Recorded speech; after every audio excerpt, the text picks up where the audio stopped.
Well, welcome to episode 41 of the Hunt Backcountry podcast. This is Mark, as usual, on the line with Steve. How you doing tonight, Steve?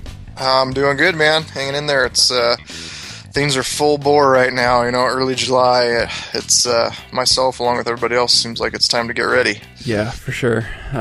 We're coming off of trips and all kinds of work stuff and launching the new EXO, and so we've been busy. So this episode, Steve and I are just gonna roll with it. We don't have a guest to interview, although we have some awesome guests lined up for the next few weeks here. But we wanted to kind of, start a series, just Steve and I, kind of talking about archery setups. I think both of us have quite a bit of experience there, not as experts, but just as bow hunters that have dove pretty deep into tweaking our own setup. So it should be fun. We're going to cover tuning topics and gear and things like that along the way. I should also mention right up bat, we're not going to cover everything tonight, so listeners, feel free to send us questions for follow-up episodes that we're going to do on these topics. So, in general, Steve, I know things have been slammed. We just, what was that? God, it feels like yesterday, and it feels like a year ago. We just wrapped up the Northwest Mountain Challenge. How did that go? Oh, it was great. Yeah, Mark, you got to come out and do this. This is the second year now you've got to come out and do the shoot. Yeah, it was a blast. It was great. Great attendance, great weather up there this year. We did the EXO run, shoot, puke, which was a lot of fun. We had fun. We'd have 14 or 15 of us Saturday morning, went up there and ran the course and shot it, and yeah, that was a kick in the pants. So yeah, especially for this Flatlander coming out. I mean, we weren't at crazy elevations, but still, at the top of Tamarack, it's more than 400 feet that I'm used to. Yeah. And there was also nice and brutal when I left home. It was like 100 degrees and humid, and when we started that morning, it was low to mid 30s. Yeah, I think mid 30s. Yeah. So yeah, it was a blast. That was a good weekend. But yeah, gearing up the next two shoots, Hoodoo and Stevens Pass in Washington, are coming up. So if anybody's listening, definitely suggest heading to one of them. Yep, northwestmountainchallenge.com. You guys can check out all the info there, dates and tickets and lodging and all that fun stuff. So besides that, I know the other big thing you've been working pretty much nonstop on is just catching up on packs. Excited to say that they're shipping. Yeah, we're shipping. We're shipping every single day. Trying to get caught up. It's tough. Orders are coming in about as fast as we're shipping, so we're not really making ground. But we're still a small company, so when we get an influx like this of pre-orders, it's tough. I literally got Tyler, who works for us part-time, and my sister and me, we're assembling packs, and I got my nieces that are 14 and 15 years old. They'll come in and help out. Yeah, I bring them in and have them trim up and, do the little things here and there. So, but we're cruising along. I think here in the next 2 weeks, we'll be basically 100% caught up. But right now, I think if you ordered a pack today, you'd get it in 2 weeks. Everything's here in stock just as fast as we can assemble them. So yeah, it's plenty busy around here, though. That's for sure. Things are kind of everywhere. It's a big old mess, and just getting packs out the door. Yeah, for sure. Well, I guess as a good combination of the run, shoot, puke event that we did, plus EXO news in general, I know that you guys have the death hike coming up. Talk a little bit about that. Yeah, so just finally getting that finalized. This last year was the first year we did the death hike, and I think it was Lenny's idea of just wanting to do just a stupid hike in a short amount of time. And so this year, I had a friend suggest flying into the Frank Church Wilderness. So on Friday morning, we're going to fly in there right into the middle of the wilderness and basically hike out within, we'll do a little bit longer this year, probably like 30 hours, and do roughly 40 miles and 14,500 feet is what Google Earth is saying for the elevation gain. But it's just like a good, I don't know, it's fun. There's 14 guys confirmed going on this one. Last year we had like 7, I think. But just hang out with a bunch of good guys and hiking until your freaking legs go numb, and but it's kind of like every other endurance thing. You hate it in the process, but the second you get done, you're already like, oh, what are we going to do next year? So yeah, we're looking forward to it. But we're just I don't know, things are full bore. Yeah, for sure. That's so funny. When we were talking about the run, shoot, puke, and I was traveling with my wife Jen on the way up there. She's like, I just don't get it. I was like, get what? Like how we're doing the event? She's like, no, just in general. Like, why do guys like doing things that are miserable? It's so funny. But you're right. It's those things that suck in the meantime that, you at least feel like you accomplished something at the end, right? Yeah, exactly. I don't know, you got to be pushing the limits and the boundaries of what you're comfortable with. If you just sit around on the couch and never really do something, that's not a very fun life. Yeah, for sure. Cool. So let's start to dive into Pandora's box here of archery setup and archery gear. And guys, this is Pandora's box. It's a tough topic to address because guys are all over the map in terms of their knowledge level, in terms of how comfortable they are working on their bows. You got guys who have no idea, they just let a pro shop do everything. You have guys who want to get into the finest, nittiest, grittiest detail of absolutely everything. And then you have obviously different cam systems and all kinds of stuff. So what we kind of want to do is hopefully bridge that gap. Hopefully inform some of you who haven't quite dove into, tuning your bow, working on your bow. And then even provide some good information for you guys that have and just kind of want to know more. So I think the best way to get this rolling is just to talk about what do we do. You and I, Steve, and the process is probably going to differ some. Mm-hmm. What do we do when we get a new bow? And when we say new bow, maybe that's brand new, or maybe for some of you listeners, that's like a new to you bow, a used bow or something you got from a buddy or what have you. So just start from the beginning. Kind of a good time to talk about that. I just am in the process and the final stages of setting up a new Carbon Defiant. Steve, you've been working on setting up a Hoyt, and even that Hoyt alone is new to both of us. So we're still kind of learning some tweaks and some things like that, moving from a different cam system. So what's besides, pull that puppy out of the box and start drooling and start tinkering, when you actually get down to, okay, I'm ready to start, setting this puppy up for hunting season. Like, what's the first step that you do? It's a tough, I guess there's probably some decisions that led up to pulling that out of the box of, most importantly, once you decide on a bow model, what poundage and draw length do you need? And, obviously if you've been shooting for a while, that's easy. You kind of know. For me, it's 29 and a half inch draw length. And I only shoot like 65, 66 pounds. So, bow companies have started making 55 to 65 max bows, and I've been ordering that for the last few years. With that Hoyt, I did the same thing.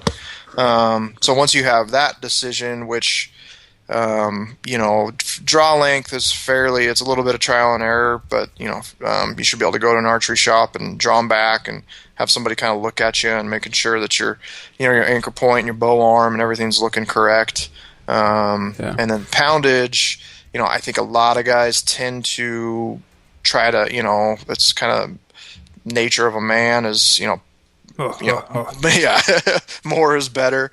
For me, when it comes to poundage, I've got a pretty bad shoulder that I separated in high school and never really got good. So when I shoot like 72 pounds after 30 shots, my shoulder really starts hurting, and I back that down to 65, 66, and I can shoot all day.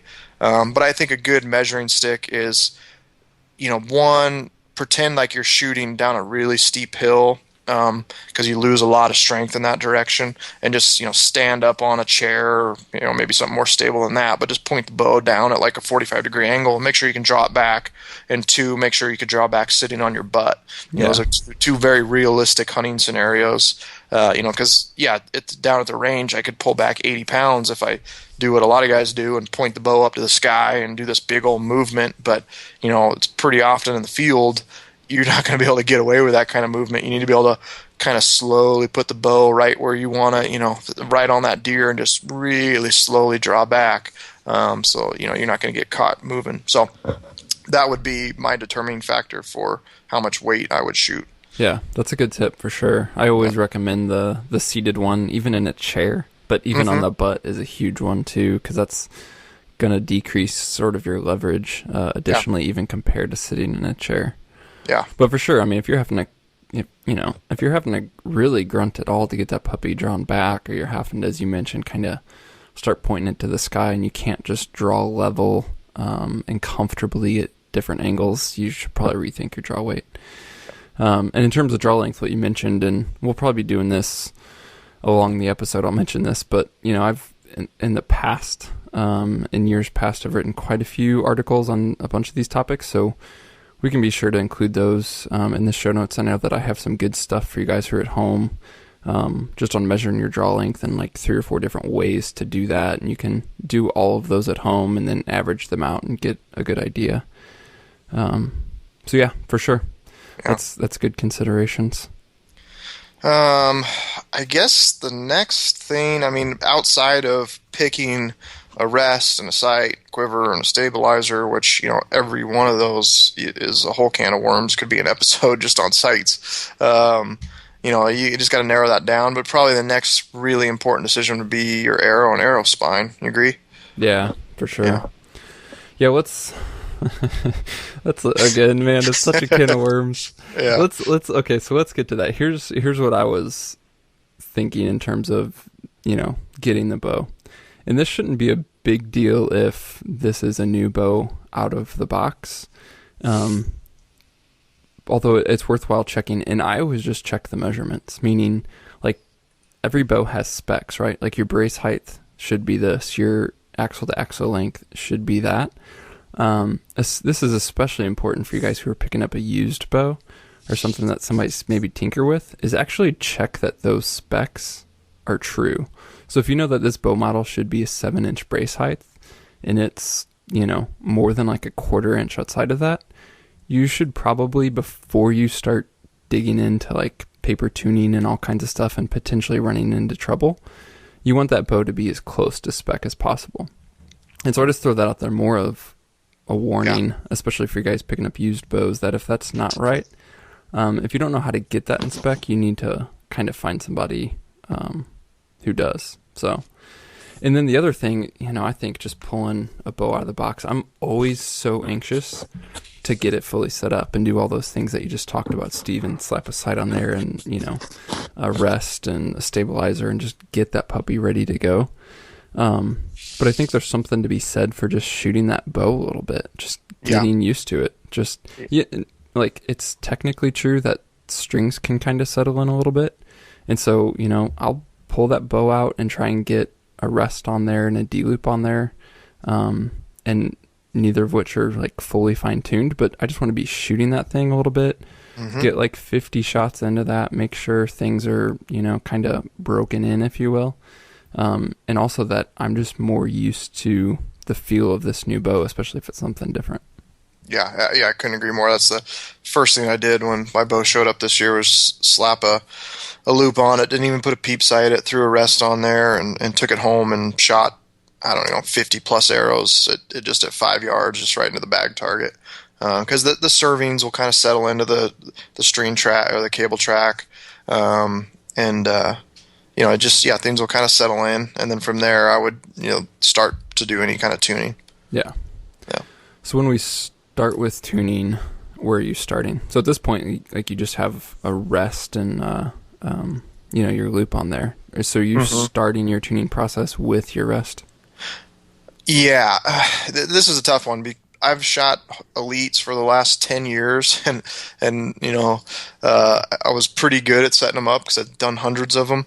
And I could pretty much eyeball a bow, just checking, I guess first thing I would do would be, like you said, check ATA and brace height measurements, and then I would just check the timing of the cams. So I've got a draw board in the garage, put it on there. I can check the poundage, check the draw length, and check the timing of the cams all at the same time. Yeah. And everything looked good there. If it didn't, I would make adjustments. Yeah. Let me interrupt you there because I'm sure that there's some guys who are like, what the heck did he just say? Like, what's a draw board and how is he checking poundage and things like that?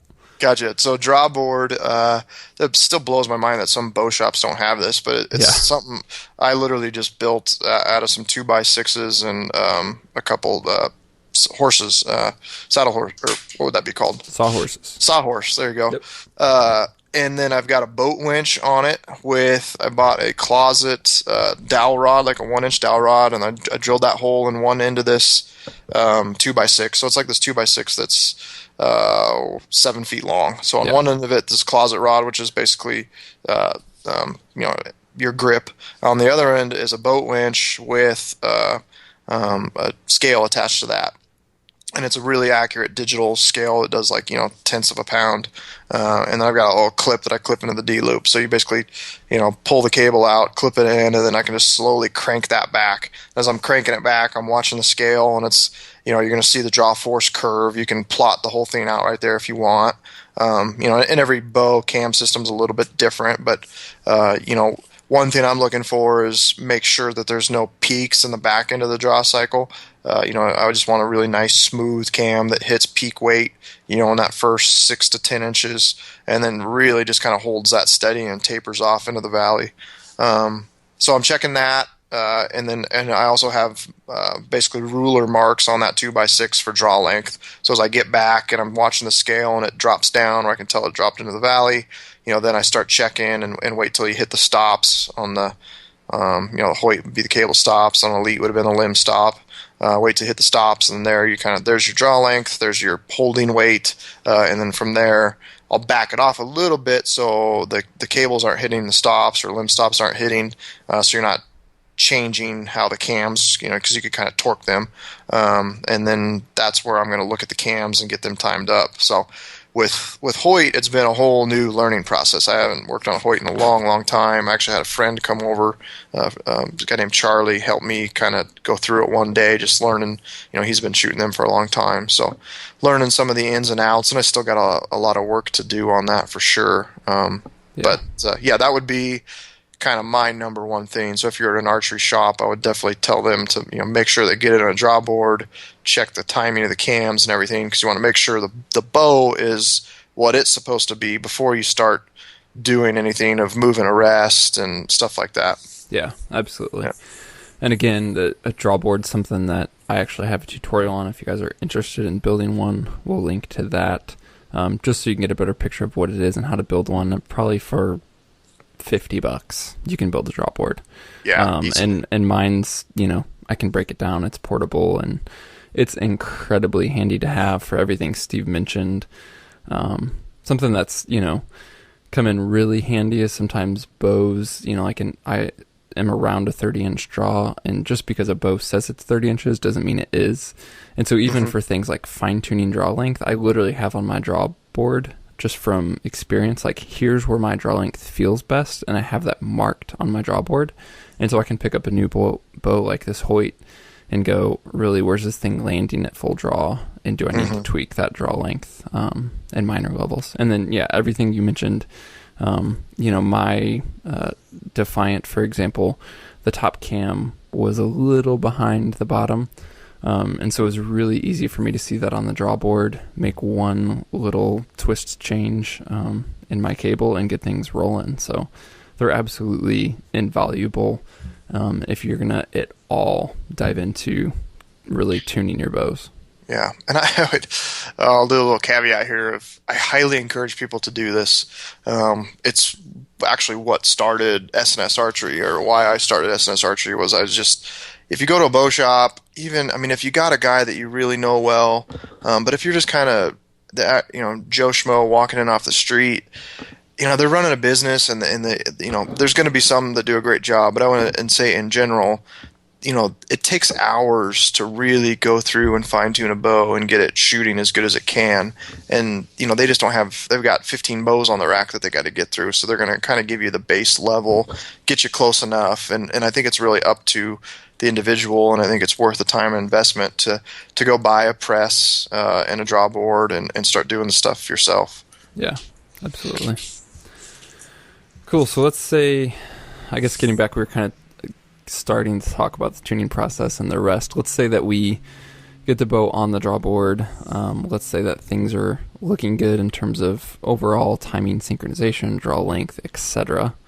And as a caveat to the listeners, I'll say if they're not looking good, maybe we'll address that in the future, but really the key there is to if you need to start changing things, is to understand your cam system. And there's absolutely just too many variances to cover right now really quickly to say, oh, well, if your cam's out of sync, here's what you need to do. Yeah. That's just a whole can of worms. So let's say we get our bow, ATA, brace height, cam sync, draw length, all that is looking good. We have that rest in the D loop. Where do you pick up, Steve? Yeah, so I guess the first thing is kind of setting the rest and the D loop, tying that in. It kind of happens at the same time. One, you should there should be a manual with your bow that says the burger hole height, or where your rest height should be, and also center shot. I think on the Hoyt it was like 13/16. Does that sound right? Yeah. Yeah, so center your arrow to the riser. You should be 13/16 of an inch. And then on the burger hole alignment, I always just try to go flush, so that my arrow, if you put your eye level with your arrow, and the burger hole is the hole that the bolt goes through that mounts your rest to the riser. I always just line those up perfectly so that the arrow's covering the hole. And then, so from there, I'm kind of visualizing in my head. I'm gonna bring my eyes over to the string, and again, with an Elite, you want that dead nuts 90 degrees coming off the string. I think with Hoyt, I have mine set like an eighth of an inch high, and I think you could probably talk to different tuners, and they're probably going to tell you different heights. But you're going to basically set the height of, okay, this is where my D loop needs to be, and then get that tied in, get your knock points tied in, and then tie the D loop on top of that. Yeah. So, really everything starts with a rest. Obviously, you need that to shoot anyway, right? But setting that height, so if we skipped too much there, the burger hole is essentially what your rest mounts into. And so the large screw that you use to mount your rest, that hole that accepts that screw is going to be drilled all the way through the riser, essentially. And that's actually not only just a place to mount your rest, it's a reference point, essentially, on the bow. And so your arrow as you're looking, I guess your arrow's running horizontally, vertically up and down. You want your arrow to essentially run through that hole. Yep. And so that's your rest height. And then center shot, is measured from essentially the riser to the center of the arrow. And again, as Steve, you mentioned, your bow's going to have a manufacturer's recommendation and usually a small range that they want to see that within. So setting things there is a great place to start. And as you mentioned, just to reiterate, moving back to where your arrow is knocked, that's where you're kind of talking about being perfectly level and perpendicular, like you mentioned on the Elite, or for your Hoyt, you set it to where your knocking point was just really like an eighth of an inch up from being perfectly perpendicular. Yep. So a few things that come in mind is being handy there with setting that up. You can use something like a bow square, which can clip onto your string and then sit into your rest, essentially. And that'll show you perfectly perpendicular. It also usually includes like a graduated marks of a ruler where you can see exactly an eighth inch up from square, things like that. And then also something that, I still use and is super handy is just a little bow levels. So there's like a level that clips onto your string, and then there's a level that can clip onto your arrow. And those are helpful for setting everything we just mentioned as well. Yep. So let's say we set everything there, Steve. Are you at any point throwing on a sight yet? Or are you just more into shooting into paper? What's kind of the next step for you?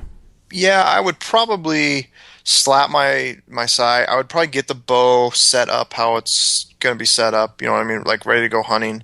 I think it's very important before you start tuning to make sure you put a quiver on there. Everything exactly how you're going to hunt with it.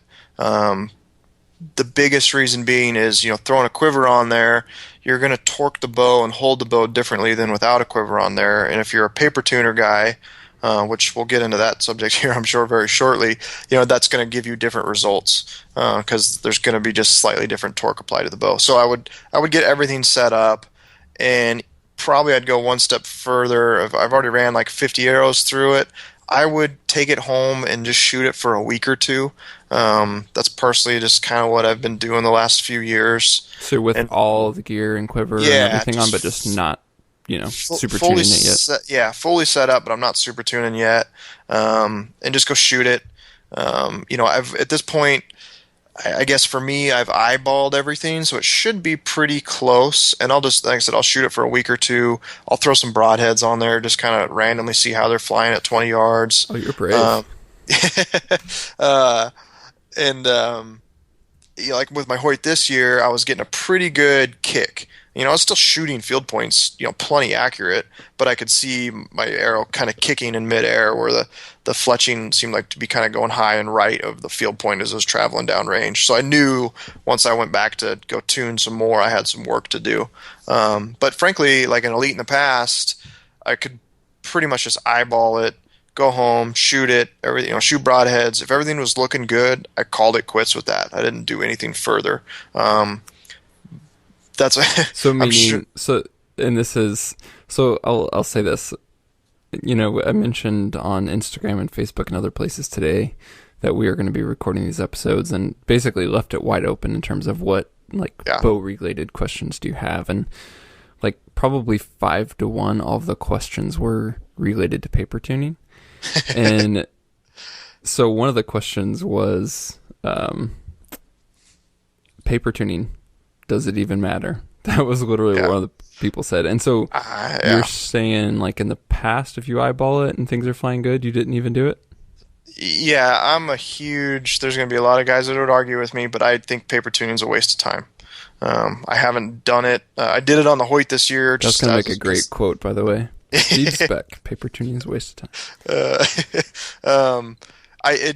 To me, paper tuning was a generalized starts, and then it went into bare shaft tuning, and then it went into walkback French tuning, and then it went into broadhead tuning, which was the final result. To me, I want a broadhead in my field points hitting and impacting the exact same point out to 100 yards, and so it was just a big process to get to that point. If I set it up, eyeball everything, and my broadheads are flying with my field points out to 100, I'm done. There's nothing else to do.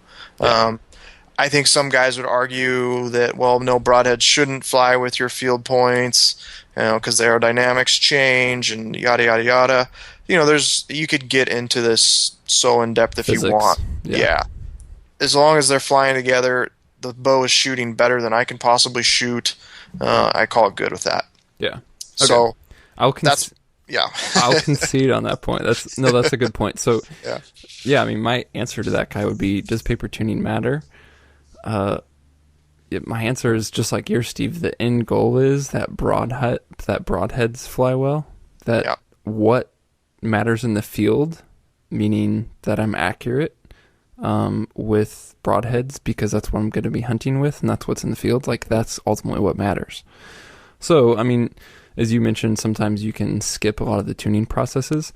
I think that's a byproduct of you knowing what you're doing and you knowing those bow systems well, that you've set up dozens and dozens of times, and so you can skip a lot of trouble and get to the end result with fewer steps.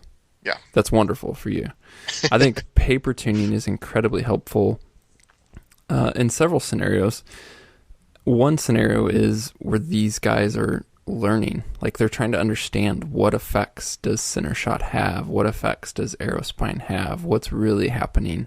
Or maybe they're the guy who, they slap on broadheads and they're just off, and they're not really super close, but they're several inches off. And so paper tune, I think, can be a helpful diagnostic, if you will, of what's really happening with your arrows and with your bow. But I don't think it's essential if the end result of what you really want, and that's good broadhead flight, ideally with field points, if you're getting that. Yeah. So, yeah, the issue with paper tuning, and I guess we're just going to have to go there. There are so many variables. Yeah. There's so many variables. Sure, it could be that your center shot is off. Sure, it could be that your knock point is high or low. It could also be that you're getting fletching contact on your cables. It could be that your arrow is spined too weak. It could be that you're torquing the bow without realizing it. Like, it could be so many things. And then even to diagnose one of those issues, say like weak arrow spine, you like, how do you want to fix that? Because there's, at least a half a dozen ways to fix that I can think of right now. And so again, that's what makes, it's part of the process, I guess, of learning, and it's also part of what makes this discussion a little bit difficult. Right. Yeah, I just paper tuning, I had started working just kind of a little bit part-time in a bow shop, probably when I was like, I don't know, 20, 21. And you literally just like I could be shooting a bullet hole and hand it to the guy next to me that maybe it's his bow and he's getting a really bad tear. And frankly, his release and his grip and how he's holding and torquing the bow shoots it differently. And so who was right or who was wrong? Should we be tuning the bow to him? Should we, be tuning the bow to me? Because I would say, hey, the bow's perfectly tuned. And then like you said, you could barely have your arrow spine off and go, I need to adjust my center shot, and start farting around with that and just go in this big circle and eventually end back to where, oh man, I need a stiffer arrow, Yeah. So paper tuning to me is it's essentially eyeballing. Like once you learn a system, okay, like I said, with me with an Elite, it was perfectly level nock height, eyeball the string down the tracks of the cam, center of the handle, nocked arrow, bam, everything was good. That was my paper tuning, because I knew that got me in the ballpark, and whatever adjustments from there are going to be a 64th of an inch left or up, or slightly a little bit weaker or stiffer spine. Yeah. Yeah. Yeah, I mean, I found paper tuning helpful in setting up my Defiant again, because that system's a bit new to me, and for me it was, I was getting a pretty decent right tear, and I knew that my arrow spine was on. So for me, it opened up, at least on the Hoyt, to like, oh, now yoke tuning. And like right. I've been shooting Elites for quite a while. You just flat out don't have that. And so, not only was the paper showing me that tear, but just in looking at the cam lean, both at rest and at full draw, and then, like running down an arrow against my cam versus my string and how that's tracking, I can see it like, okay, this starts to make sense that I'm getting this tear. I'm kind of seeing this lean. So let me begin to play with this yoke a little bit. Add twists this side or move them that side. And that definitely solved the issue for me. Yeah. Because the only way I was getting rid of that tear was to go outside of the manufacturer's recommendations for center shot. And again, the manufacturer makes those recommendations for a reason. And so if you're outside of what they say you should be, something else is the issue. Yeah, exactly. Yeah. So. And I had the same when my buddy Charlie came over and said I was getting a right kick. Turns out, that's a right tear. And he just went straight to yoke tuning, just a couple twists into the yoke, and bam, it was rocking, Yeah. Which was, completely foreign to me because I haven't done that for a long time. So yeah, that was my exact same issue for sure. So let me look here. There was a couple good other points on paper tuning. One of them we just answered actually.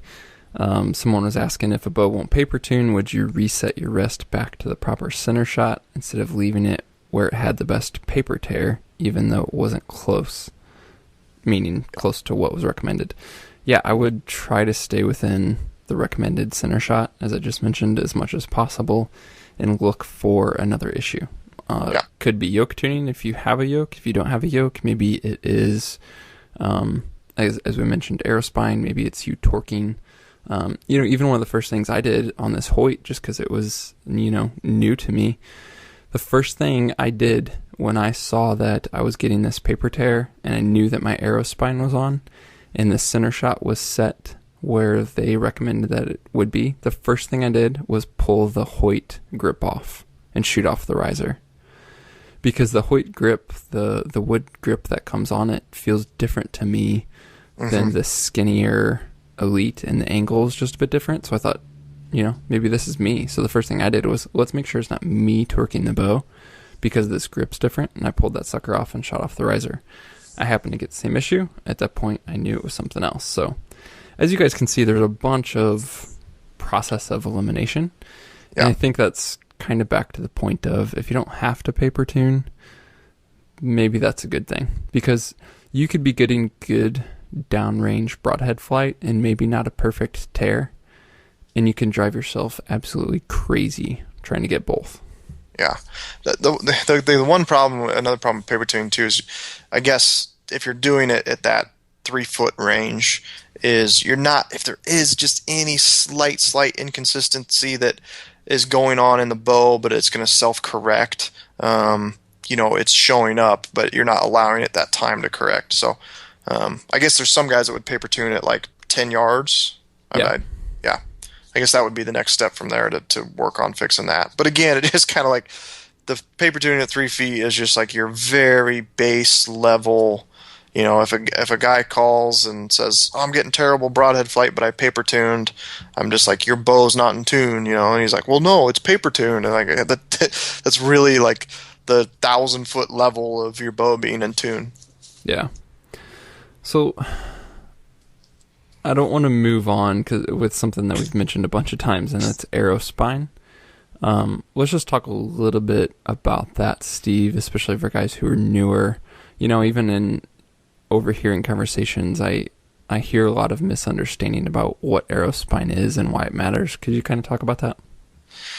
Yeah, so arrow spine is basically, I can't remember the exact, you might know, but it's established by, I believe, putting the arrow in like a holder that's 28 inches apart, so the arrow's spanning that like a bridge, and then you hang a weight from the middle of that, and it's the exact same weight used, and they're measuring the deflection, so how much is that arrow bending, and why that's important is, so like a weaker spine is going to flex a lot more, and a stiffer spine is going to be stiffer, not flex, and so every bow reacts different, and naturally there needs to be some forgiveness in that arrow as it's coming out. Again, just kind of what I was talking about with these little tiny inconsistencies of paper tuning at close range.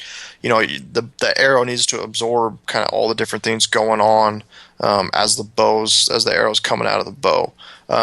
So if you got too weak of an arrow, basically you've got a bow that's high poundage or a longer draw length. The more energy stored in that draw force curve. So if you, I alluded to that earlier, if you plot out on that draw board as every inch I'm cranking that back and I look at the scale, you basically put this dot on a graph, and you're going to form this kind of big, it's going to start at 0 and then it's going to sweep up to 70 pounds and cruise at 70 pounds for 15 inches and then kind of slowly drop down. So all the energy inside of that curve is the energy stored in the bow, and the more of that you have, the stiffer of a spine you're going to need, and that could be by poundage or by draw length, and also by cam style.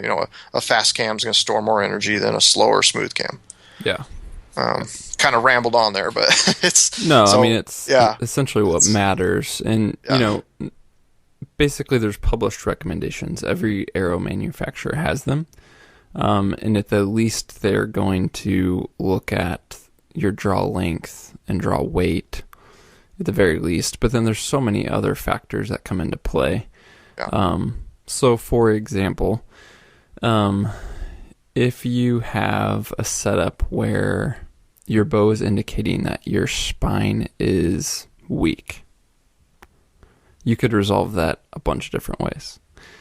Yes. So your bow spine or your arrow spine is indicating weak, you could turn down the poundage of your bow, meaning there's less force built up, stored, transferred into your bow that's then transferred to your arrow. Therefore, there's less force applied to that arrow. Therefore, there's not too much pressure causing that arrow to flex and essentially be weak. So, for example, if I shoot 70 pounds at 30 inches, which is, what I used to shoot quite a bit, or even really 72, I know that most arrows need to be like in the 300 range spine. When I got to shooting something like an Easton Injection, for example, that only goes to 330, that's their stiffest, I flat out could not tune an Easton Injection to shoot out of my bow at 70 pounds at 30 inches. The arrow was too weak. And so one solution I did, and I did this one year, was turned down, and I was able to actually tune that arrow when I shot closer to 67 pounds than I did 71 or 72. Just that difference. Mm-hmm. So that's one thing. There's all other sorts of factors you can do. So the arrow length itself matters. So not just your draw length, but the actual arrow length. So anytime you cut an arrow shorter, you're going to effectively make it a bit stiffer. That's pretty simple when you think about it.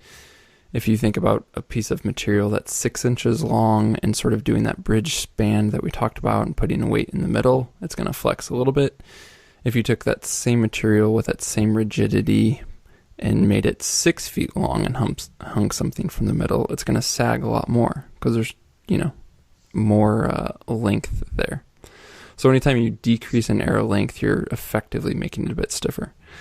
Then you look at things like your point weight. So for example, shooting 125 grain point versus 100 grain point. 125, the heavier point, is essentially going to weaken that arrow spine a bit. So again, as you guys can begin to see, we've opened up Pandora's box, but I just wanted to cover when we talk about paper tuning and all these things and talk about arrow spine, it is worth looking into to make sure that you're spined correctly. And I would make sure you're not just scanning a chart too simplistically, but you're looking at what's my draw length, what's my draw weight, what's my arrow length, what's my point weight. Like all of that at a minimum you need to factor in. And then the other thing to keep in mind is that arrow spine is a range. And so when you look at your setup, you might be like smack dab in the middle. Oh, a 330 is perfect for me, and I'm way far away from needing, a 350 or a 300. Or you might find that you're closer, like you enter all of your stats from an arrow's manufacturer's recommendations, and you're like on the line of a 330 or a 300. You need to really pay attention to the fine details of your setup if you're kind of on that border, I would say. And personally, from my experience, I'd love to hear your opinion, Steve. In those instances, I've always had better luck going stiffer than weaker. Yeah, 100%. Yeah. Yep. So, again, as you mentioned, there's some sort of flex needed for sure. We don't want to shoot, an immovable, solid arrow out of our bow. We need some forgiveness, but I think in general, it's better to be a little bit stiff than weak for sure. Yeah, definitely. You hit it on the nail on the head. I mean, there's so many little things with length, the point weight. Add weight up front, you decrease the spine. Add weight to the back, you increase the spine. So there's a lot you can do once you kind of narrow down to the arrow that you can fine tune from there. Yeah, and so that's again, it's another like crazy opening question of what arrows do you recommend? And there's so aside from brands and materials and diameters and everything else, like just spine alone is a good place to start and weight. Yeah. I get the arrow question a lot, and I've shot them all. I've shot them all really well. I don't necessarily think there's a bad arrow on the market. There's, for the most part, if you're Gold Tip and Easton and Beeman, Victory, on down the line, they're all making high quality, good arrows. And certain, professional shooters would maybe disagree, but I think for the average hunter that's just trying to get good groups out to 60, 70 yards, you're going to be just fine with a lot of those choices. Yeah, I think the average bow hunter, the arrow is much more accurate than the shooter. And so, exactly. The differences become kind of moot. I will say, I don't know. I would personally recommend you stick to those, not just those brands you mentioned, Steve, but just some of the bigger name brands, because I know for a fact, I see occasionally these smaller brands pop up, and I've personally received the emails from China of guys who are like, I've received a spam email all the time of like, oh, we can manufacture carbon at this diameter and this time. Like, it's actually incredibly easy to buy raw arrows and slap a sticker on them, and then now you have an arrow company. Yeah. And you didn't do jack. Like, no research. You didn't build anything. You just sourced from some carbon tubes from China, put a sticker on it, made a company, and now you're just marketing some random tube from China. And so that's possible. So I would just say consider that for some of the no-name brands. And I'm not naming names because I really don't care about them. But yeah, I mean, Easton and Gold Tip and a bunch of those guys put like massive amounts of research and inspection, and a bunch of those are made stateside under a careful watch and all that.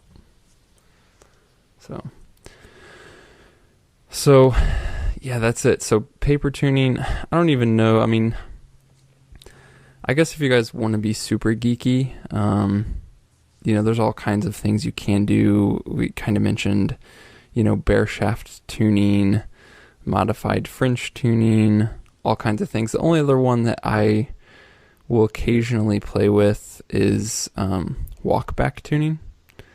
Is this something you skip altogether, Steve, or are there instances where you've done some walk back tuning?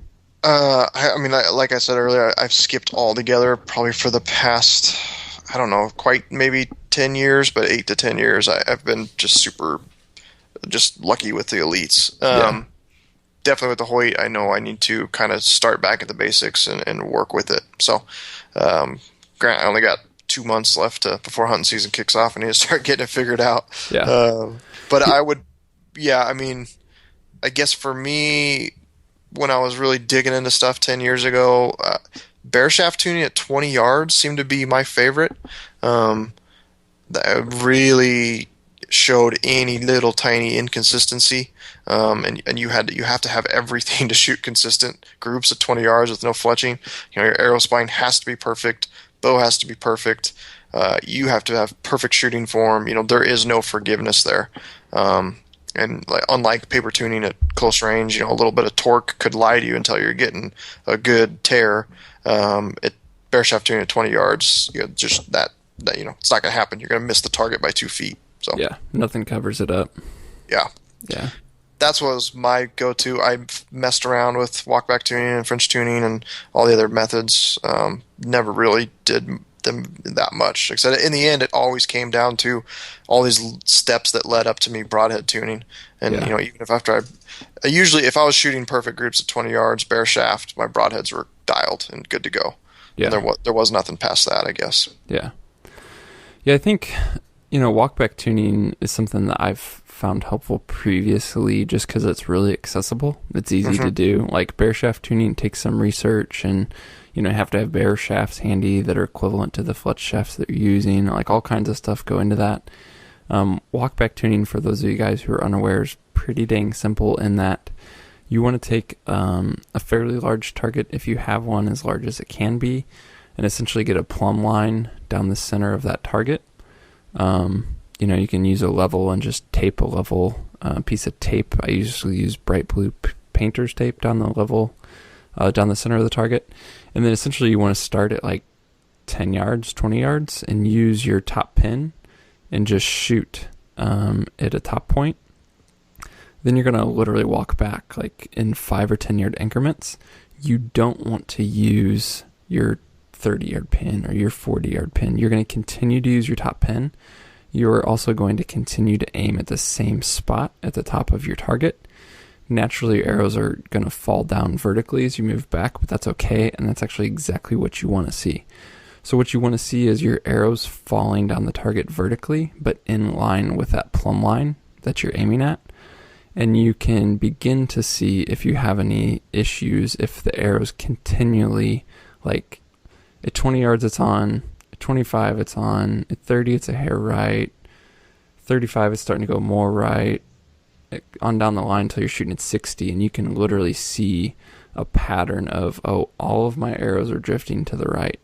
You have an issue. So it's something interesting you can use to diagnose things in addition to or instead of paper tuning if you need to.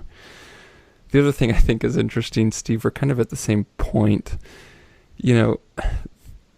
Just like you did, I got so super geeky into this stuff, like I wanted to really just understand my bow, which I think is great. And I wanted to understand how arrows work and like what effects happens when I do this or make this change or increase weight, and what does spine really mean. Like all that's good stuff. But in the end, it kind of goes back to what we started talking about, that what's happening in the field and good, accurate flight is all that really matters. Yeah. And so I think it's kind of a natural progression that a lot of bow hunters go through. Well, they'll get like super nitty-gritty, serious, geeky into all of these topics. They'll try 5 different tuning methods, and they'll really, go deep on tweaking all of these things to understand what's happening. But in the end, once they kind of have that knowledge and that experience, they're going to not continue to do a lot of that. They're going to go for the simple, most effective setup to get the best downrange flight needed and not care about all of the steps in between as long as they're getting the good end result. Yeah, yeah, we definitely went through the same process, and it just went full circle from super geeky into every little thing I could possibly do. Tested every combination of fletching, 4-fletch, 3-fletch helical, straight, and at the end, I realized like the bow, once I get it most of the way there, it's shooting better than I could possibly shoot, and I'm just good with that. If I'm shooting, my own reasonable groups, like I said, I try to get good groups out to 100 yards, and that's kind of all right, if I'm doing that, everything's good, I'm ready to go hunting. Yeah, for sure. Awesome. Well, I say let's wrap this one up for this week. As we mentioned, guys, we will do future episodes, and we will dive into what you want to know. So email us at podcast@exomountaingear.com, catch us on social media. There's all kinds of questions that we have that we will dive into. Good questions on releases that we've received already. That's a relevant topic to both Steve and I's experiences. There's questions about, how we practice. So you're not just standing at the range shooting, but really what's effective practice for the field. There's a bunch of questions about sights, sight setup, sight tapes, broadheads. So, Steve and I are going to dive into that in future episodes, but go ahead and let us know, what question do you want answered? And even if it is an explanation, a further deep dive into something that we've talked about, we'll do our best to answer that. At the same time, if you have specific questions about, releases, sight stabilizers, kind of the other gear elements of a bow setup, we can definitely dive into what we currently use and why, what we have used and why, and, answer those questions for you. So anything else on this one, Steve? No, I got a little funny story though that when you said how you practice, just reminded me of it. Like 2 weeks ago or 2 weeks before Tamarack, we did a little. We have a canyon just right 10 minutes outside of Boise called Rocky Canyon. It's really steep, and we went up there, just kind of threw an invite out, brought up some 3D targets, and we were doing some tough shots, like 50 yards, really steep uphill. And there was this one guy that was fairly new. I think he's been shooting for like a year or two, and we're shooting like this. It's like 63-yard uphill shot, and kind of half the vitals were covered with brush. And he just looked at me and like, man, this is really hard. And I was just like, I just naturally looked at him like, yeah, the problem is this is real. Yeah, exactly. It's not, it's not always, you're never down at the range, just flat, no wind, perfect big target and backdrop, good footing. It's always, we got to practice for these real world hunting situations. So we'll get into that. But yeah, I think, I have a 3D target and I just take it out as much as I possibly can into the mountains. And I think that's the best thing that you could possibly do. Once you get tuned and good is just learning to shoot different angles and, off balance and stuff like that. So yeah, for sure. Yeah, I got my Hoyt days before I had to leave for the Northwest Mountain Challenge, and so I'm like, I'm gonna set this puppy up quick. And then I ran into those paper issues, and I was like, dang, new cam system, forget it. I don't have the time, because I literally had an evening here and an evening there, and that was it before I left town. Mm-hmm. So I'm like, revert. So I had been shooting an Elite Impulse, this year's flagship from Elite, which is a great bow as well, and reviewed that. So I'd been shooting that, so I'm like, all right, now I need to set this up. So I had been shooting it a bit, but it wasn't fine-tuned. It didn't have a long-range sight tape. I knew I was going to need that for your freaking courses you set up. So I had one evening to throw that together really fast, and then, hop on the plane and all that. And so we get to Tamarack, and Friday night I hit the practice range just a tiny bit. And then Saturday morning, first thing's the run, shoot, puke. So it's you go from home, a quick half-assed to set up, a quick sight tape, to the very first shot on the Run Shoot Puke course with a bunch of awesome bow hunters watching, of course. It was just total pucker factor of like, oh God, let there be foam. Let there be foam, Yeah, that was a tough shot. Yeah, my goal was to essentially lose as few arrows or miss as little as possible in that course. And hey, I only missed one target. I was happy with that. That's not bad, yeah. Yeah, for running and shooting and nearly puking, I was pretty stoked. So, yeah, it was fun. Awesome. All right, well, again, be sure to shoot us your questions. We'd love to address them in I don't know if it'll be the next episode published, but we're going to be recording more of these here really soon, as well as some awesome interviews. So thanks as always, guys, for listening. Go ahead and check out the show notes for this episode. I will link to articles on a bunch of stuff that we've mentioned. So measuring your draw length at home, cues for shooting form, like literally have your wife or your girlfriend or your hunting buddy, whoever, take pictures of you at full draw. I can tell you a lot about how things are looking in your bow setup. So there's an article on that, how to build a draw board, information on paper tuning, how to build a super easy paper tuning setup, information on arrow spine, walkback tuning, all that fun stuff, a bunch of stuff we mentioned. If you want to dive deep into that, we'll have links up. So just go ahead to exomountaingear.com/41 for this episode 41. All right, we'll catch you next time.